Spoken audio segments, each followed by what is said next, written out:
Bueno, buenas tardes. Siguiendo con nuestra conferencia por el Bicentenario, hoy tenemos el gusto de presentar a la doctora Marcela Ternavasio, profesora y licenciada en Historia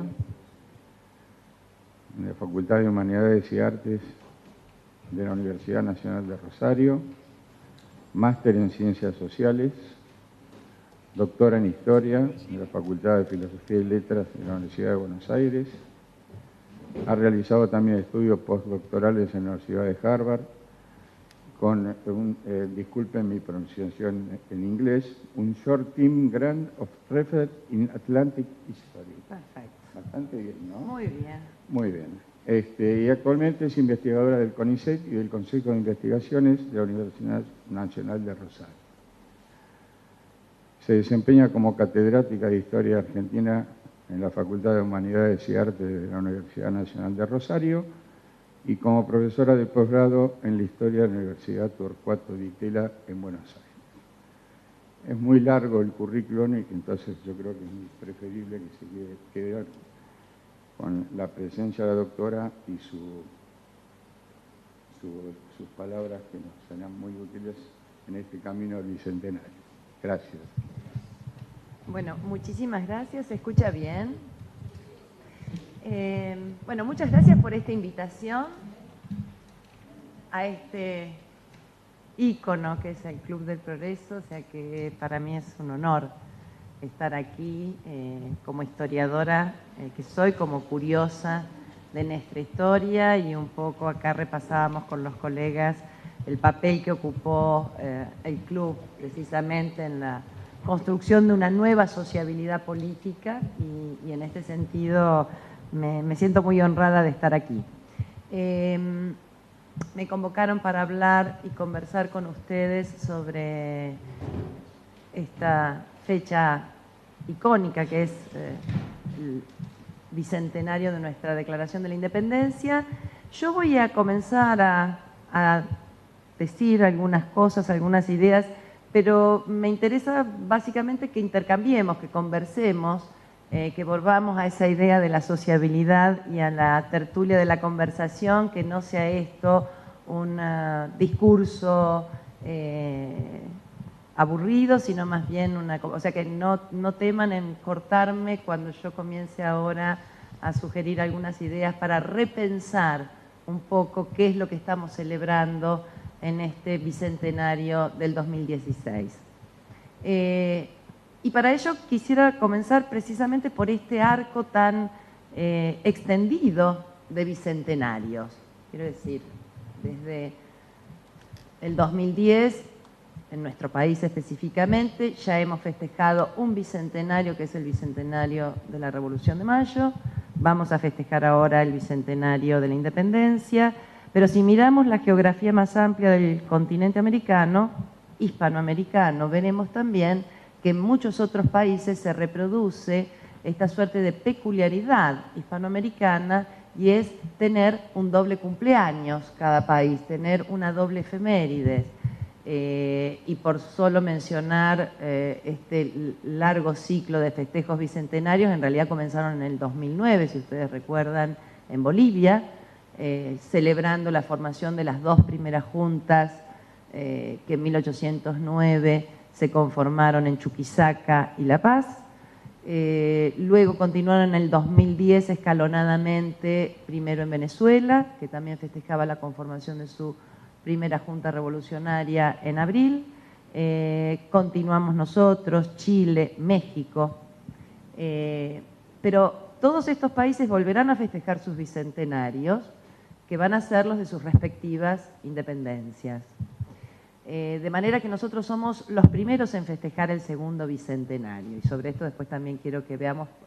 esta suerte de cronologías, ¿no? Digo que es una peculiaridad hispanoamericana porque si uno mira más hacia el norte y observa que el primer país que declaró una independencia en todo nuestro planeta es los Estados Unidos de Norteamérica, el 4 de julio de 1776, sabemos que allí no hay ninguna confusión respecto a ningún doble cumpleaños, no hay una doble efemérides, sino que allí a todo norteamericano le queda claro que el día de su independencia es el 4 de julio. Recupero esto porque en general en las escuelas primarias hay una pregunta siempre incómoda, o por lo menos cuando yo iba a la escuela primaria había una pregunta que ingenuamente hacíamos los alumnos a nuestros maestros y era, bueno, pero ¿por qué hay un doble cumpleaños de nuestra patria? Nos dicen que el 25 de mayo nació la patria y nos dicen que el 9 de julio también nació la patria. Y era una pregunta incómoda porque los maestros o profesores no sabían muy bien qué respuesta dar y esto en gran parte era así porque esa incomodidad deviene de un problema historiográfico complicado. ¿Por qué es un problema historiográfico complicado? Porque en realidad nosotros podemos distinguir muy bien que el 25 de mayo se creó la primera Junta de Gobierno provisional y sabemos que el 9 de julio, 6 años después, hay un acta de independencia. Pero a la vez estuvimos forjados en un relato y en una imagen que viene desde el siglo XIX, que es la de hablar de una revolución de independencia. ¿Qué quiero decir con esto? Quiero decir que la pregunta era incómoda porque se suponía que la independencia era el objetivo primordial ya inscripto en los acontecimientos de 1810. Quiero decir que se supone, a partir de este relato, que los revolucionarios de 1810 tenían un plan maduro y preconcebido no solo de revolución, sino de independencia. Quiero decir finalmente que había un camino teleológico en este relato y en esta explicación historiográfica acerca de que 1810 tenía inscripto en su seno el proyecto independentista que recién en 1816 va a concretarse. Por lo tanto, lo que siempre resultaba difícil de dar una respuesta y por eso incomodaba, y para la historiografía sigue siendo un motivo de debate, es porque en el caso nuestro se tardaron 6 años en declarar la independencia, o en el caso mexicano se tardó 11 años en declarar la independencia. El único caso en el que la declaración de independencia es muy inmediata, la formación de una primera junta de gobierno provisional, es en el caso venezolano. En Venezuela se forma en abril de 1810 la primera junta de gobierno y en 1811, en julio, ya se declara la independencia. Pero a la vez sabemos que esa independencia venezolana fue efímera, por cuanto en 1812 van a ser nuevamente invadidos, van a ser derrotadas las fuerzas revolucionarias por los sectores realistas y los ejércitos que procuraban seguir manteniendo una relación con la metrópoli, con las autoridades que en ella ejercían el poder, y por lo tanto va después toda la campaña bolivariana, recién casi a finales de la década del 10, cuando se pueda concretar la independencia tanto de Venezuela como de lo que en aquel momento se llamaba Nueva Granada y que constituyó la Gran Colombia, ¿no?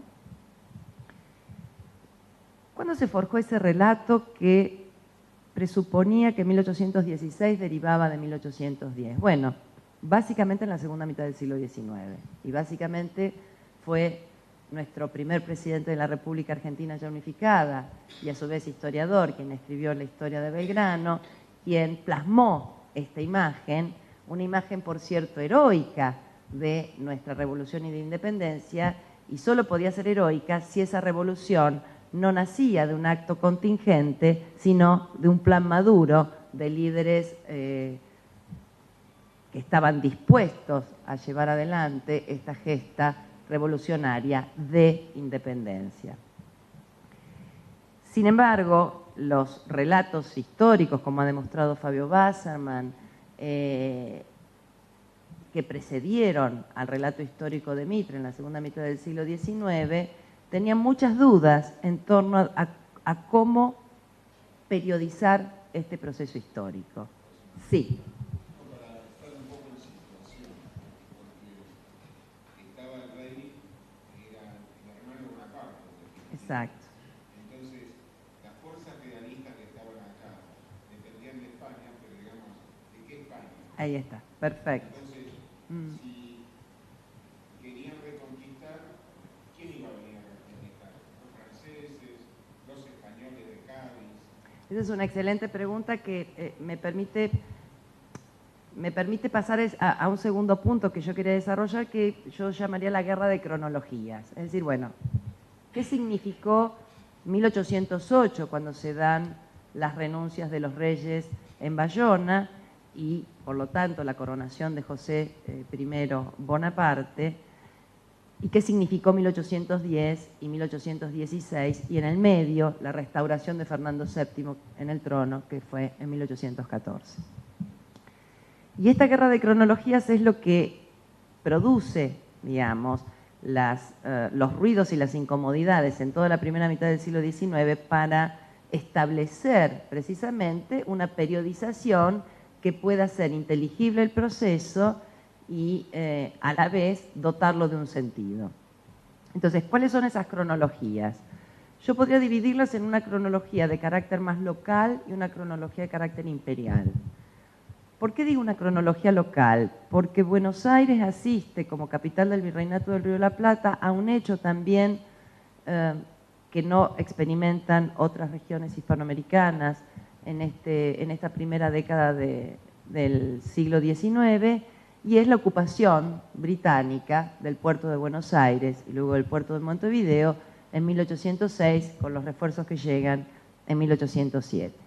¿Por qué esta es una fecha importante en esta cronología de las revoluciones e independencias? Porque, bueno, se tiende a considerar que como herencia de esas revoluciones, de esas invasiones, de la reconquista y defensa de Buenos Aires, surgieron las milicias urbanas de Buenos Aires, el origen de nuestros ejércitos patrios a partir de 1810, pero sobre todo porque la militarización que implicó la reconquista y defensa y la creación de estas milicias urbanas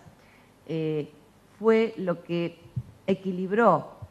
o desequilibró las correlaciones de fuerzas de allí en adelante, y especialmente después de 1808, cuando se produce la crisis en España. Entonces, 1808 ya sería una fecha de carácter imperial en nuestra cronología. ¿Por qué? Porque lo que entra en crisis es la cabeza de esa gran monarquía compuesta de dominios, reinos o colonias, les demos el nombre que le querramos dar. Lo cierto es que lo que dotaba de unidad a todo ese complejo de monarquía universal y católica era el rey. En el marco de la alianza, como sabemos que los Borbones tenían con Francia, y en el marco de la expansión napoleónica luego de la Revolución Francesa, en 1807 España, el rey Carlos IV y su favorito, el ministro Godoy, permiten el avance de las tropas napoleónicas hacia Portugal. ¿Por qué? Bueno, porque lo que efectivamente Napoleón necesitaba frente a su letal enemiga, dueña prácticamente del Atlántico, que era Gran Bretaña, necesitaba un puerto en el Atlántico. Y por supuesto que ese puerto tenía que ser Lisboa, que a pesar de su permanente vocación de neutralidad, era una neutralidad que a nadie le ocultaba, que era favorable a Inglaterra, que era su principal aliada y su principal protectora. Frente a ese avance, los Borbones firman un pacto, un tratado con Napoleón, donde prevén repartirse Portugal entre España y Francia, que es el Tratado de Fontainebleau de 1807, de manera que las tropas pasan hacia Lisboa, y como sabemos se produce también este otro gran acontecimiento extraordinario a escala imperial, ¿no?, que es el de la huida y el abandono de la corte de Braganza hacia Brasil. Sí. Fontainebleau. Fontainebleau. No tengo pizarrón, como docente que soy, yo ya lo estaría escribiendo en el pizarrón. Y allí entonces se produce esta huida de la corte, del rey, de toda la familia real portuguesa, y se calcula que entre 10.000 y 15.000 personas pertenecientes a los estamentos más altos y el alto funcionariado portugués abandonan Lisboa, se traslada la corona y todo su gabinete a Río de Janeiro, y es en ese momento, cuando Napoleón ocupa Lisboa, que la situación se pone más tensa en España, porque frente a la alternativa no esperada por parte de Napoleón de la huida de toda la familia real en Lisboa, lo que intenta hacer es llevar a la familia real española a Bayona para producir lo que efectivamente se produjo, que eran las famosas renuncias y abdicaciones, y de esta manera poder coronar, mediatizar la monarquía coronando a su hermano, ¿no? Entonces, este es un punto crucial, ¿por qué? Porque en general la crisis de 1808, la historiografía tradicional trató de pasarla por alto, entre otras cosas porque si la crisis de 1808 va a ser la que genere y desate los procesos posteriores, y especialmente lo que va a ocurrir a partir de 1810, esa fecha dentro del relato de esta guerra de cronologías quitaba heroicidad a la revolución de 1810. ¿Qué estoy queriendo decir? Que las primeras juntas formadas a partir de abril y mayo en Caracas y Buenos Aires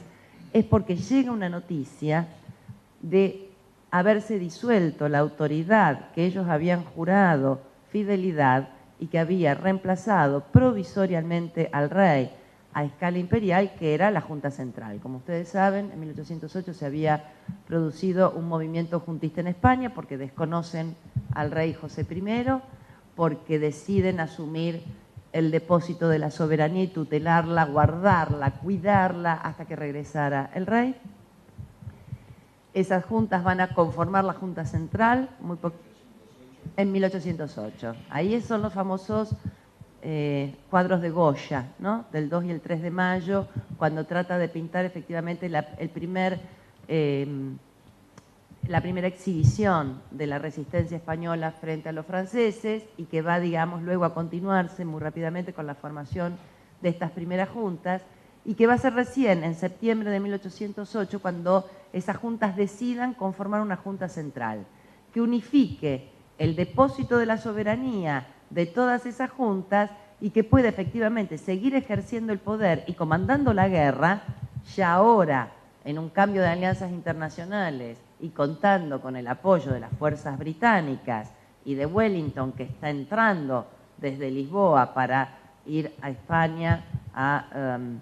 luchar contra las fuerzas napoleónicas. En ese contexto, las fuerzas napoleónicas van a avanzar cada vez más sobre la península, la Junta Central se va a ver cada vez más arrinconada y va a pasar de Aranjuez a Sevilla, de Sevilla finalmente a Cádiz, lo cual estaba mostrando que las tropas napoleónicas habían ocupado todo España, básicamente toda Andalucía, y quien conoce Cádiz puede advertir muy bien lo que significó quedar recluido en Cádiz, custodiados por la escuadra británica. Sí.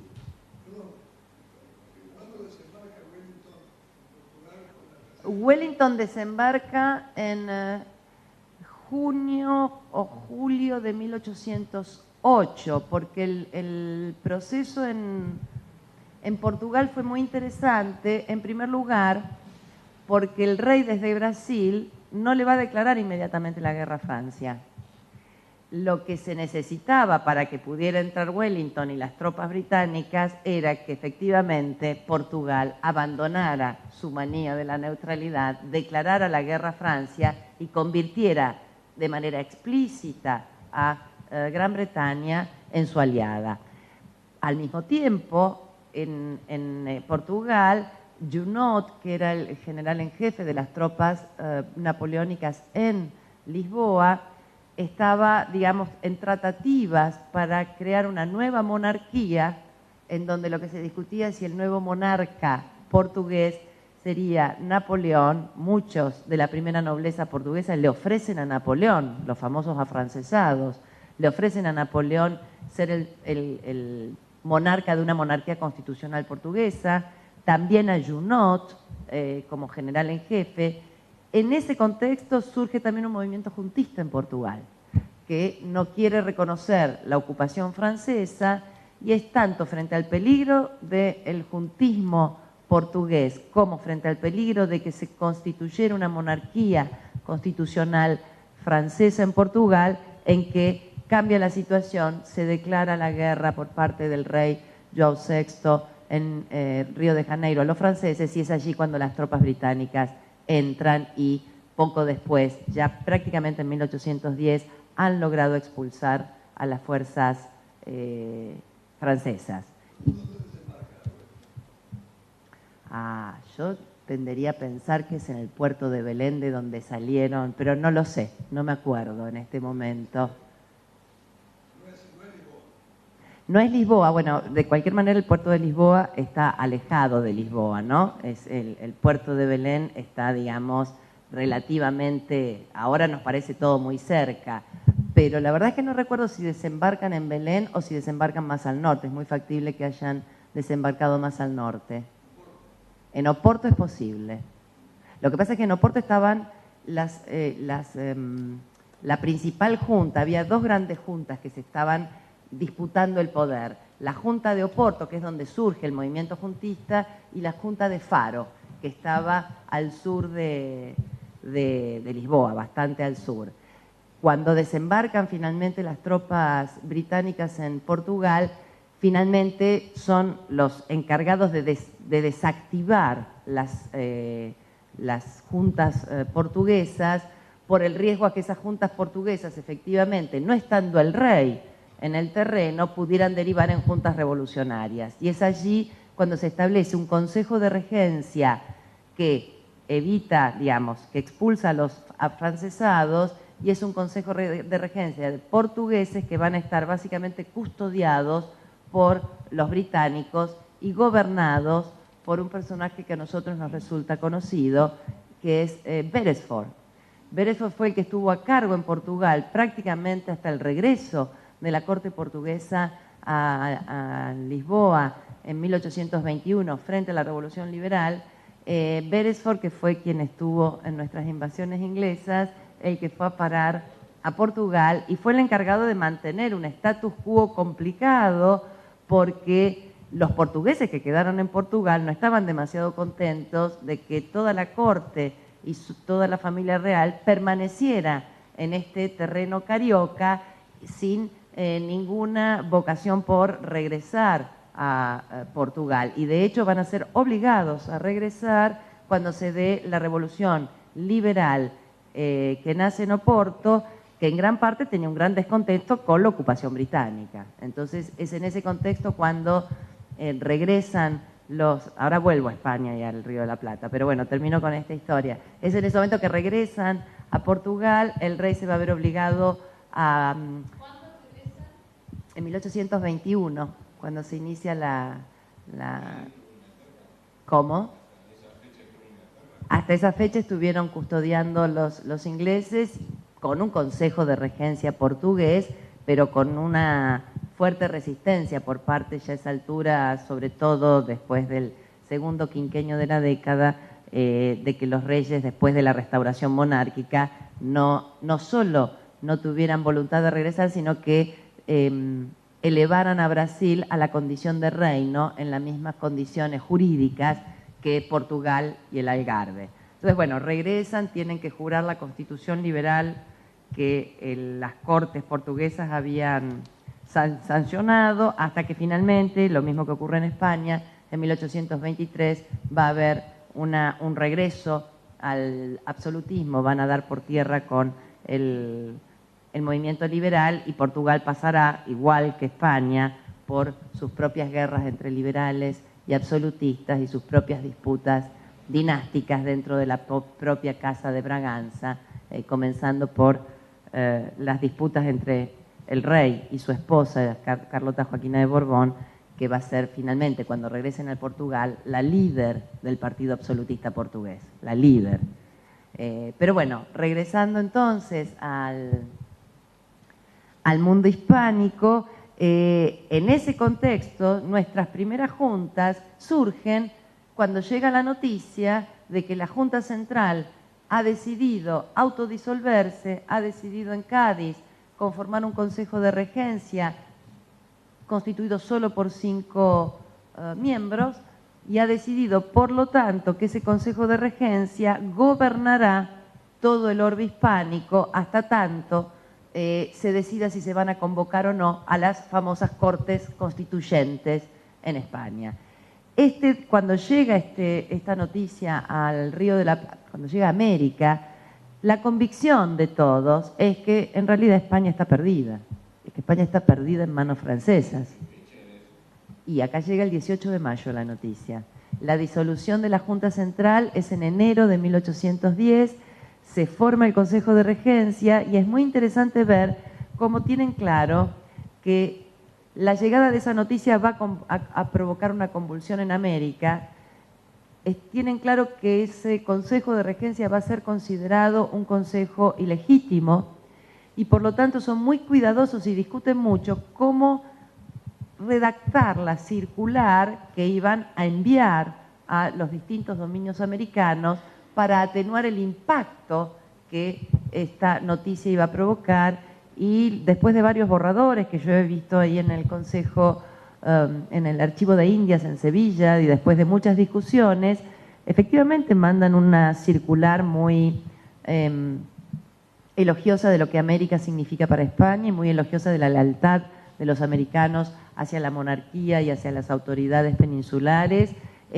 con la promesa de efectivamente de que América es parte esencial de la monarquía, de que le van a otorgar iguales derechos y que van a formar parte de las futuras cortes, y sin embargo la llegada de esa noticia provoca la amenaza que estas autoridades españolas temían, y es la formación de juntas. Ahora, es una formación de juntas, y ahora vuelvo a la guerra de cronologías de la que hablábamos antes. Es una junta que se declara, como ustedes saben, depositaria de la soberanía del rey, jura fidelidad a lo que ellos llamaban nuestro amado rey Fernando VII, pero ya no juran fidelidad a las autoridades metropolitanas que en nombre del rey quieren reemplazarlo hasta su regreso. Quiero decir, lo que estaba por lo tanto en disputa es quién asumía el depósito de la soberanía. Nadie disputaba la autoridad del rey, nadie disputaba el pacto monárquico, pero sí se disputa quién debe asumir en ese contexto el depósito de la soberanía, y es allí cuando aparece esta nueva reivindicación, que es el derecho de retroversión de la soberanía de los pueblos, y la reivindicación de que lo que aquí se está haciendo no es más que replicar el modelo juntista español, que en nombre del rey van a cuidar y tutelar su soberanía. Es más, el argumento fuerte es que el gran peligro está precisamente en la península con las tropas francesas, y que es América el último reducto que quedará para salvar la monarquía. O sea, hay muchos proyectos de lo que yo llamo americanizar la monarquía. Ahora bien, ¿por qué la revolución es una revolución? ¿Y por qué la revolución no es aún una revolución de independencia?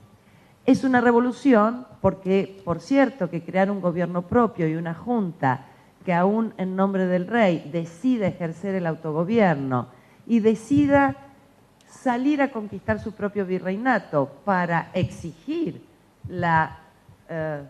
obediencia por parte de todas las jurisdicciones de ese virreinato a esa junta, esto ya es en sí mismo un hecho revolucionario por el cambio que provoca.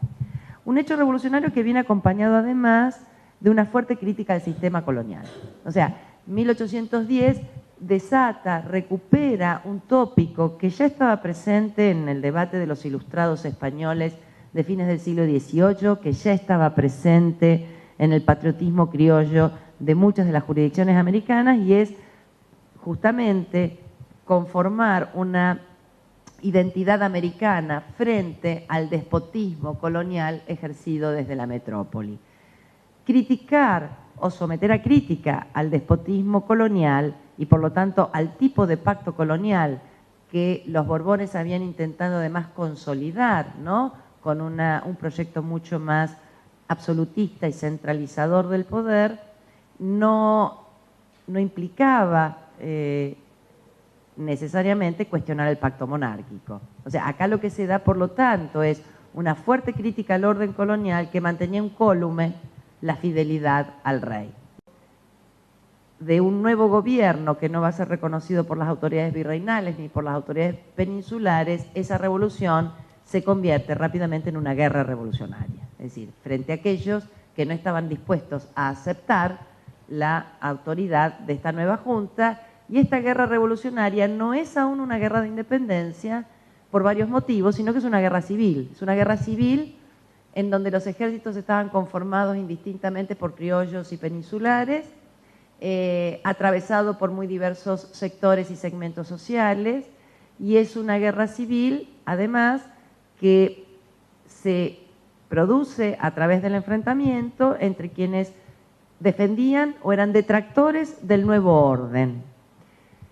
¿Por qué digo que no es una guerra de independencia? Bueno, en primer lugar, porque la palabra independencia no va a ser todavía nominada oficialmente, al menos para definir el curso, un rumbo de acción de la revolución. ¿Quiere decir esto que no había revolucionarios que estuviesen dispuestos a una rápida declaración de la independencia? Sí. Por cierto que Moreno, ya en sus célebres artículos de diciembre de 1810 en la Gaceta, está no utilizando la palabra independencia, pero sí la palabra emancipación. Después podemos charlar sobre las distintas valencias y distintos significados de los conceptos en esta época, de independencia, de nación, de emancipación. Pero si no usaba Moreno la palabra emancipación, era entre otras cosas porque la palabra independencia había adquirido a partir del 4 de julio de 1776 una connotación absolutamente novedosa y había sufrido una torsión semántica por primera vez en la historia política,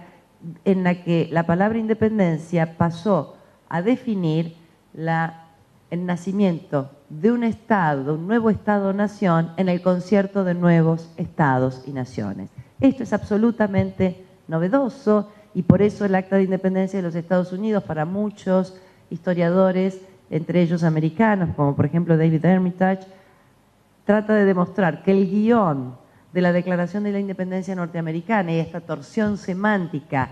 bajo la cual se dota por primera vez a la palabra independencia, va a ser el guión que sigan con distintas alternativas las distintas declaraciones de independencia a lo largo de estos 2 siglos, ya no solo de las independencias hispanoamericanas, sino de las distintas independencias que se dieron a lo largo del siglo XIX, de las independencias que implicaron la descolonización de los años 60 en el siglo XX, hasta la independencia de Kosovo en el 2011. Entonces, el uso de la palabra independencia en 1810 era un uso muy cuidadoso porque efectivamente podía remitir a algo que todavía quienes dominan la Junta y sobre todo después la Junta Grande no están dispuestos por el momento a encauzar y defender, que es la declaración de una independencia. Por lo tanto, el grupo morenista, que uno podría decir es el grupo más radicalizado, es la pluma más radicalizada que puede efectivamente estar mostrando una vocación independentista, pierde la lucha política al interior de lo que fue la Junta Grande, pierde por votos, quiero decir. Su correlación de fuerzas no les fue favorable para imponer esta posición más radical y lo que vamos a tener, por lo tanto, a partir de 1811 es la conformación de gobiernos patrios hasta 1812 que aparecen con mucha expectativa respecto de lo que está pasando en España, aparecen con mucha tibieza y esta va a ser la acusación de los opositores más radicales frente a la metrópoli y aparecen muy cautelosos respecto de cómo definir su estatus jurídico. Las guarniciones militares Saavedra, había muchos soldados o militares españoles en Buenos Aires. Había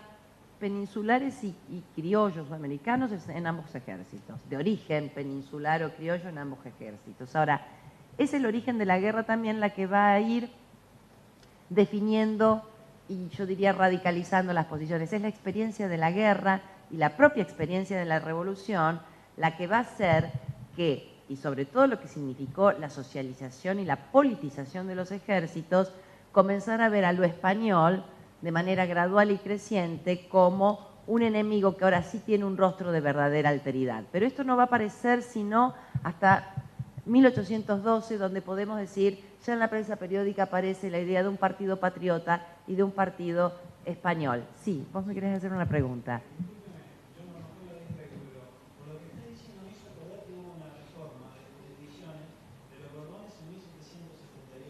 ¿De una reforma de? De las jurisdicciones. Sí. El 76 se nombró el virreinato, pero a lo que voy es que se reformó también el sistema económico y de relaciones sociales. Sí. Córdoba de Tucumán perdió jurisdicción sobre. A lo mejor tiene una, por estar escuchando lo que relacioné, la revolución de 1810 que ha sido. Sí, a ver, es buena tu pregunta porque trato de resumirles muy rápidamente lo que. No, pero es buena pregunta porque tiene que ver con la frase que yo manejé al comienzo cuando dije Buenos Aires sale a conquistar su propio virreinato. Como ustedes saben, los Borbones asumen la nueva dinastía a comienzos del siglo XVIII y tienen, digamos, una idea de convertir a sus dominios españoles en un verdadero imperio comercial, y el modelo de ese imperio comercial es Gran Bretaña. Por lo tanto, va a aplicar, sobre todo en el último tercio del siglo XVIII, las reformas conocidas como reformas borbónicas, que van a ocuparse del plano militar, administrativo, político, económico. En el plano político y militar es importante porque es el nacimiento de nuestro virreinato con capital en Buenos Aires. Es un virreinato que nace con una vocación básicamente de defensa frente al avance de los portugueses sobre el sur de Brasil y la banda oriental. En ese contexto, por lo tanto, y en esa pulseada, la creación del Virreinato del Río de la Plata es como una suerte de gran defensa frente a los portugueses. En el siglo XVIII se va a fundar, como saben, Montevideo, y por lo tanto Montevideo y Buenos Aires como entrada a este nuevo espacio virreinal, y al mismo tiempo como un punto estratégico para la comunicación entre ambos océanos. La creación del Virreinato del Río de la Plata implicó sustraerle al Virreinato del Perú digamos, una porción importantísima y muy rica, que era la del Alto Perú. Prácticamente coincide con lo que hoy es Bolivia, que es donde estaban las minas, como saben, de Potosí, y pasa a ser toda esa región parte del nuevo Virreinato del Río de la Plata. Lo mismo la Intendencia de Paraguay, la banda oriental, es decir, de lo que fue el Virreinato del Río de la Plata. Después de las guerras de independencia nacieron 4 estados nacionales diferentes, ¿no? Argentina, Uruguay, Paraguay y Bolivia. Ahora bien, la capital de ese virreinato se coloca en la ciudad más marginal del imperio, en la ciudad que no tenía riquezas, en la ciudad que efectivamente no tenía ni una densidad cultural, ni una densidad corporativa, que es lo que daba prestigio a una ciudad en el antiguo régimen. No tenía universidad, no tenía consulado de comercio, no tenía audiencia. Por lo tanto, para Charcas, que era, digamos, lo que se considera la capital del reino altoperuano, fue un trago difícil el pasar a ser una región subordinada a Buenos Aires. Entonces, este rediseño que en 1782 se cumplimenta a partir de la ordenanza de intendentes y que crea las distintas gobernaciones e intendencias en el Río de la Plata, no fue exitoso en el sentido de que intentan estas gobernaciones e intendencias quitarle poder a las oligarquías locales de los cabildos. Como bien sabemos, la revolución puso, digamos, al desnudo la capacidad que los cabildos tenían para formar sus propias juntas y hablar en nombre de la retroversión de la soberanía en los pueblos. Pero también lo que nos está mostrando ese rediseño es que a Buenos Aires le costó bastante ser reconocida como capital de un nuevo orden revolucionario, entre otras cosas porque era una capital muy nueva que no había tenido un total reconocimiento de capital virreinal a partir de 1776. Por lo tanto, Buenos Aires se lanzará, como dije, a conquistar con las expediciones militares su propio virreinato, pasará por Córdoba, no le irá muy bien y reprimirá en Cabeza de Tigre, seguirá hasta el Alto Perú con el Ejército Auxiliar del Perú, y como sabemos, el Alto Perú no va a lograr como dice el Perindongui, los altoperonos no sabían si habían venido a ser liberados o conquistados por las tropas de Buenos Aires, y es el cambio de estrategia de San Martín a partir del cruce de los Andes en 1817 lo que permite seguir con la campaña y liberar Perú, pero como sabemos, la total liberación del Alto Perú se va a dar a partir de las fuerzas bolivarianas, y va a ser Sucre, digamos, el que se alce con la victoria de Ayacucho en 1824, y allí se tomará la decisión de que ese Alto Perú va a ser un país independiente cuyo nombre rinde tributo a quien consideraron el gran libertador y creador de su nuevo Estado-Nación, Bolívar. Entonces, sí.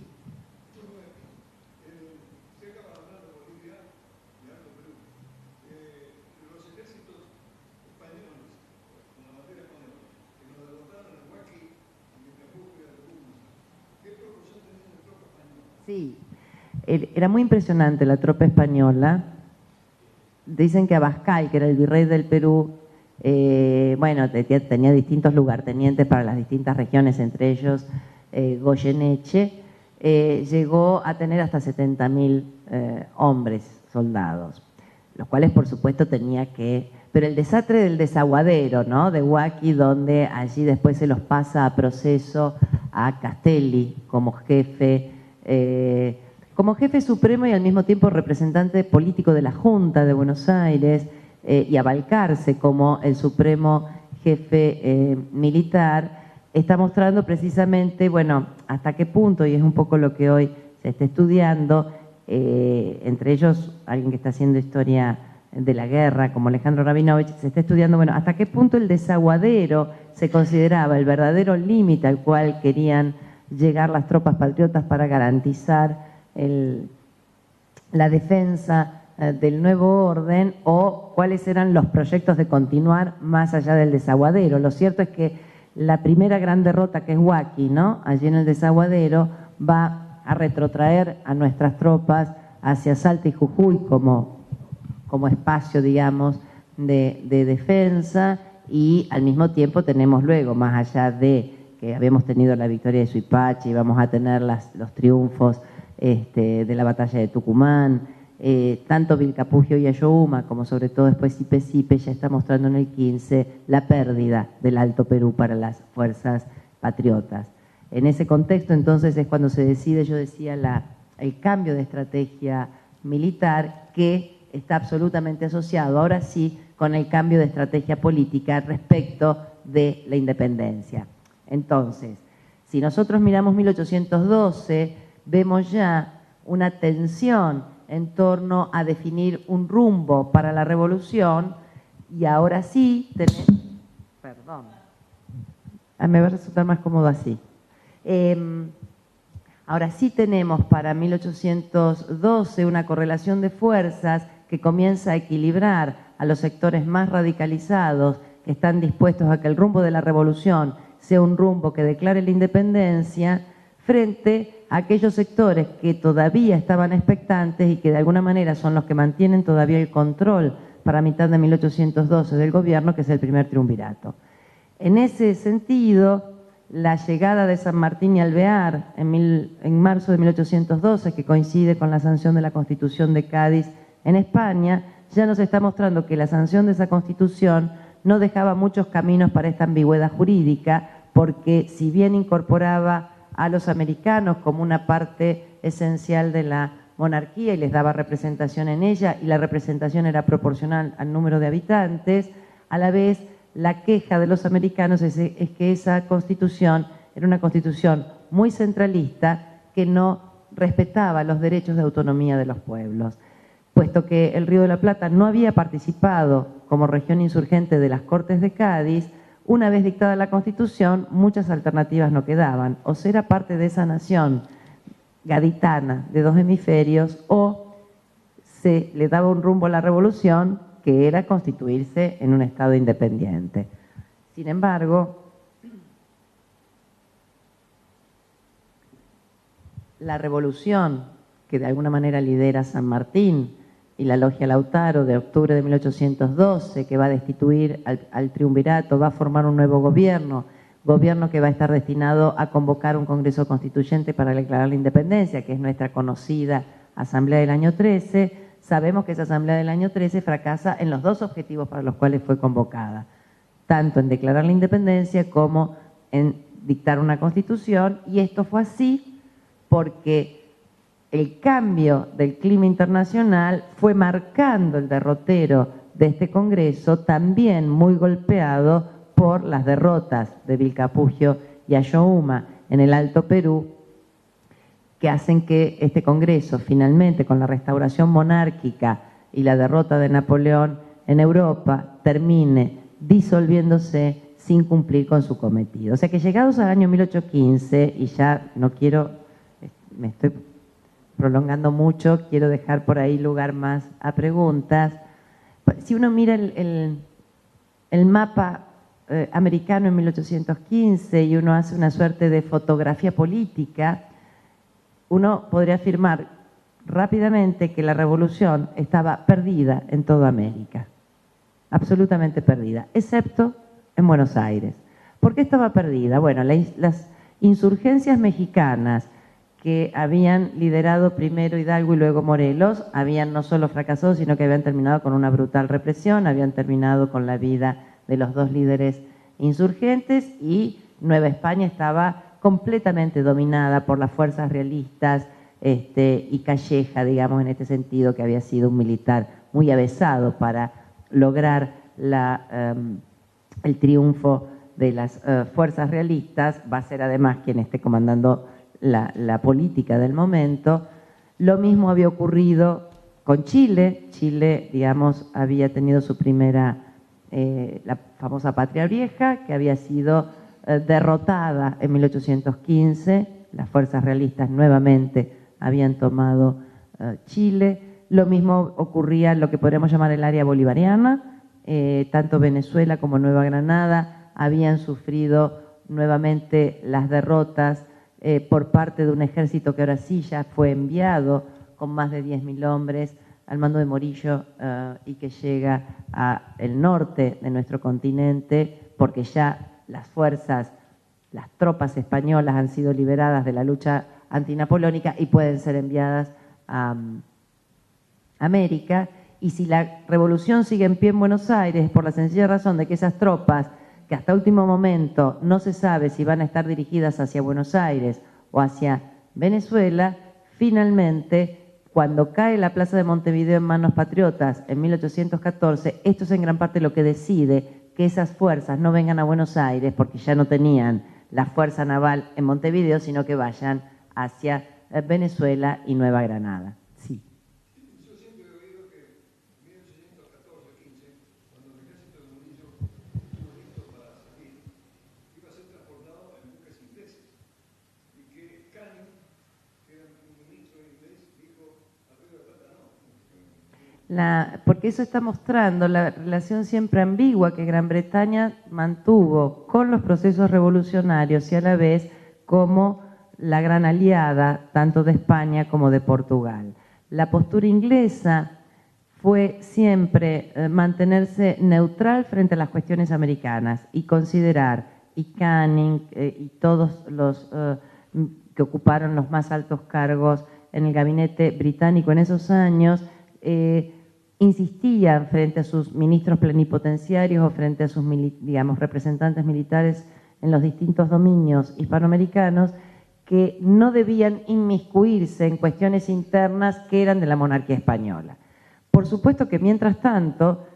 hubo planes y proyectos de mediación británica que finalmente no prosperaron, pero siempre la condición de Inglaterra para los proyectos de mediación era declarar el libre comercio para los dominios americanos. El punto crucial era siempre el libre comercio, y el punto crucial a los cuales los liberales españoles de las Cortes Ganitanas nunca quisieron dar curso, menos lo iba a hacer el absolutismo, era justamente decretar el libre comercio y aflojar, es decir, se consideraba el libre comercio como una prenda de negociación y de pacificación para que las colonias volvieran al redil de la monarquía, digamos. Este era un poco lo que permanentemente estaba girando en el clima político y diplomático de la época.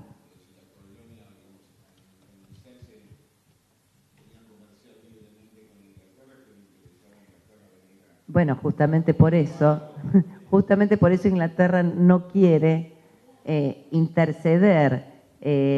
ni siquiera formar parte. Bueno, esto trajo muchos problemas en el Congreso de Viena, por ejemplo, ¿no? Es decir, cuando se da la restauración y se produce el Congreso de Viena,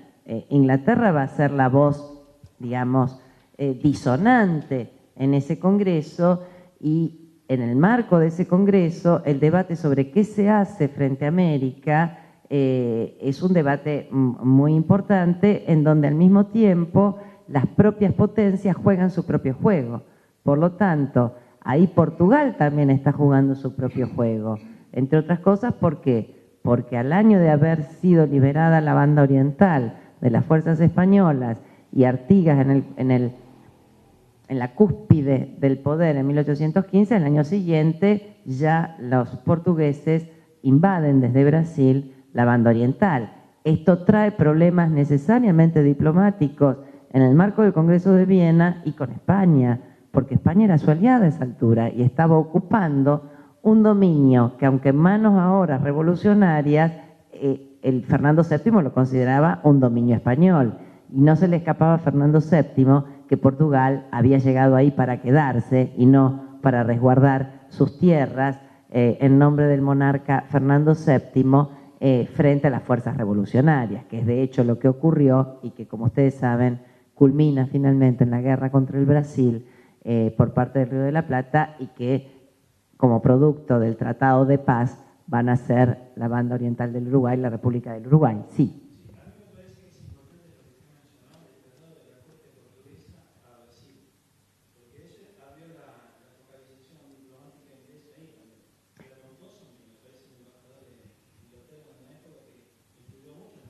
Sí, Lord Stranford, porque también abrió otras alternativas que se las voy a resumir muy rápidamente, porque acabo de escribir un libro sobre eso y podría quedarme horas hablándole de esa alternativa, que es la alternativa. Con el traslado de esa corte se traslada la esposa del príncipe regente de Portugal, que, como les comentaba, era la infanta Carlota Joaquina de Borbón, que era la hija mayor de Carlos IV y por lo tanto hermana del rey. Y cuando en la corte portuguesa en Brasil se enteran de los acontecimientos de Bayona y que ha quedado acéfala la monarquía y que hay un movimiento juntista que desconoce al rey francés y que toda la familia real borbónica está, pongamos entre comillas, presa en Bayona, viviendo muy cómodamente en Bayona, inmediatamente la corte de Braganza y sobre todo Carlota Joaquina aprovechará la ocasión para demandar desde el linaje dinástico el derecho a ser ella la que ocupe legítimamente el depósito de la soberanía del rey cautivo, que es su hermano, y ser ella, por lo tanto, la que se corone como regente de América y luego de toda la monarquía, y por lo tanto cuestiona el movimiento juntista español y luego va a cuestionar a todos los movimientos juntistas americanos, porque ahí se abría una alternativa de americanizar la monarquía con la cabeza de una infanta española. Entonces, lo que no ve en este universo que se abre entre 1808 y 1824, en que termina con la batalla de Ayacucho, digamos, las guerras de independencia en América, hasta luego, bueno, tendremos el segundo ciclo con Cuba a fines del siglo XIX, pero digo, para este primer ciclo que culmina en 1824, lo que vemos son muy diversas alternativas y muy diferentes escenarios, y vemos a los mismos actores abiertos a todas esas alternativas. Y esa alternativa se abre a la independencia precisamente cuando el rumbo de la guerra y cuando el rumbo político conduce a que en 1815, cuando la revolución parecía perdida, les comentaba, en toda América, se define un rumbo, ahora sí, claramente independentista, Se decide, por lo tanto, convocar un Congreso Constituyente en la ciudad de Tucumán y se sabe que ese Congreso va a estar destinado a declarar la independencia y una vez reunido en marzo de 1816 será San Martín, como gobernador intendente de Cuyo, que le escribirá insistentemente al diputado cuyano Godoy Cruz, que está en el Congreso, para insistir sobre la urgencia de declarar formalmente la independencia, una urgencia que tenía que ver ya a esta altura, ya no solo con cuestiones políticas o diplomáticas, sino bélicas. Era preciso, como dice bien San Martín en esas cartas, dejar de ser considerados insurgentes o rebeldes para pasar a ser una nación o un Estado en el concierto de naciones y Estados y ser tratados en igualdad de condiciones, ya no solo desde el punto de vista diplomático o desde el punto de vista político, insisto, sino también en el derecho de gentes que era el que regulaba las guerras internacionales, ¿no? Y es así como llegamos al 9 de julio de 1816, en donde ahora sí, ya para ir cerrando y dejarle un poco las palabras a ustedes, esa independencia declarada va a ser una independencia cuya acta es muy corta. Ustedes saben, nuestra acta es muy pequeña a diferencia de lo que fue el acta de independencia norteamericana. A la vez es un acta que está mostrando esta nueva cronología, es decir, es la primera acta de independencia después de la restauración monárquica en Europa y por lo tanto va a ser una independencia declarada en un clima mucho más conservador a nivel internacional y por lo tanto lo que deja resuelta la declaración de independencia es dejar de navegar por esa ambigüedad jurídica por la que veníamos navegando desde 1810, pero deja abierto el desafío problemático y que nos costará muchas décadas de poder resolver, que es el de cómo organizar política y constitucionalmente a este nuevo orden que nacía el 9 de julio de 1816. Y allí vamos a tener, por lo tanto, el gran debate en torno a las formas de gobierno y vamos a tener una disputa en torno a cuál debía ser el nuevo sujeto de imputación de la soberanía, un sujeto que logrará resolverse cuando todos los territorios y provincias que conformaron la República Argentina Unificada acuerden en una Constitución nacional. Y para eso, como sabemos, pasaron más de 5 décadas. Bueno, les dejo la palabra a ustedes para que me hagan preguntas. Sí. La actitud de Artigas sí comienza siendo, como ustedes saben, un revolucionario aliado de las tropas revolucionarias de Buenos Aires, va a ser el que digamos, apoya a las fuerzas patriotas y a la vez logre levantar este famoso levantamiento rural en la banda oriental, el que sitie, por lo tanto, la ciudad de Montevideo, que es la que desde su cabildo va a jurar lealtad al Consejo de Regencia y donde están asentadas, como sabemos, las fuerzas navales. Y a partir de 1811 ya comienzan las primeras diatribas entre las fuerzas de Buenos Aires y Artigas, entre otras cosas porque las fuerzas navales españolas y el gobierno político montevideano a cargo del nuevo virrey que envía la metrópoli, que es Elío, sabe perfectamente que sin el envío de tropas desde España no van a poder evitar la invasión y el triunfo de las fuerzas patriotas porteñas, aliadas además con el movimiento artiguista. Por lo tanto, terminan solicitando el ingreso de las tropas portuguesas para que protejan a las fuerzas realistas y finalmente el avance de las tropas portuguesas se da hasta Maldonado y es allí cuando repentinamente el virrey Elío firma un armisticio con los porteños donde se reparten, digamos, la jurisdicción de la banda oriental y este armisticio va a generar mucho resquemor en Artigas porque obviamente no lo considera Artigas y porque ahí viene el primer éxodo cuando suponen que no van a poder, digamos, enfrentar a las fuerzas de Elío.